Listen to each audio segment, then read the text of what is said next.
nos esté recordando el proceso desde que iniciamos esta legislatura y prácticamente tiene que ver desde que el nuevo gobierno de Peña Nieto llega. Hay una desjudicialización de esta ley que no se publica en el Diario Oficial de la Federación, precisamente por Calderón. El presidente Peña llega a un acuerdo con el Movimiento por la Paz, con Justicia y Dignidad, para quitar el proceso de judicialización que estaba en la Suprema Corte de Justicia de la Nación, y también llega a un acuerdo con el movimiento para hacerle las reformas a la ley, que es el proceso que nos toca a nosotros cuando llegamos en esta legislatura. Las reformas que tiene esa ley son reformas que vienen prácticamente todas del movimiento, y todos aquí los grupos, aun cuando tuviéramos reformas, nosotros mismos nos avenimos a hacer un proceso amigable con el movimiento y aceptamos entonces todas sus reformas que fueron hechas por ellos. Recordemos que así fue. Hoy, al paso del tiempo, a través de las quejas, muchas quejas de las víctimas,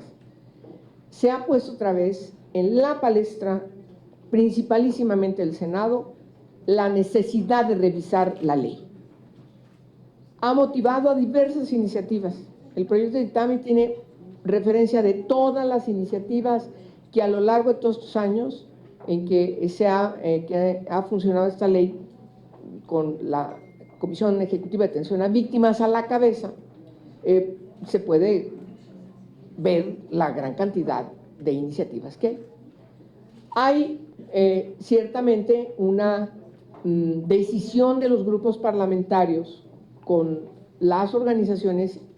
otras organizaciones también, porque también hay que hablar que alrededor de las víctimas hay muchas organizaciones,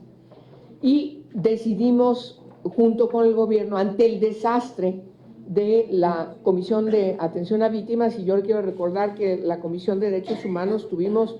sesiones plenarias con la comisión pidiéndoles cuentas de por qué las críticas, etcétera, etcétera, etcétera, hasta que poco a poco se vino disminuyendo la comisión y veíamos muchas dificultades a remontar. Conviene que recordemos esa historia. De tal manera que ciertamente en el último proceso hay reformas concretas que poco a poco se han ido construyendo, esa es la verdad. Se han ido construyendo y tenemos un borrador, luego tenemos otro borrador, porque como todo y más en un tema como esta ley, crea muchas expectativas y muchas también solicitudes de ser escuchados y escuchadas. Hoy estamos ante el último anteproyecto o proyecto que justamente trata de resolver el mayor número de solicitudes y de cuestionamientos, y todas genuinas y todas son importantes, pero estamos ante una situación que hoy tenemos efectivamente el último proyecto, que quien ha seguido la ruta de la lectura de los distintos borradores, porque ha estado en el tema, porque vea el tema como un asunto importante, se da cuenta, identifica cuando hay una modificación, así lo ven, lo manifiestan los secretarios técnicos, donde un artículo sufre modificación y en qué sentido, y así ha estado los últimos borradores. Quienes estamos metidos en el tema, pues estamos checando efectivamente cómo va la construcción de esos acuerdos. Yo creo, eso es simplemente para contestar de que no es un tema nuevo ni es un tema en el que estemos nosotros de manera nueva, o sea, tenemos un proceso largo que nos ha llevado, sí, exactamente, y tenemos una historia construida alrededor del tema. Yo lo que creo es que es conducente,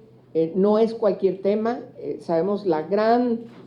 motivación que hay en las organizaciones que luchan, que protegen, que conducen los reclamos de las víctimas, que forman parte como víctimas de estas mismas organizaciones, que nos demos un impas, como lo propone el senador Armando Ríos Peter, de tal manera que declaremos en sesión permanente esta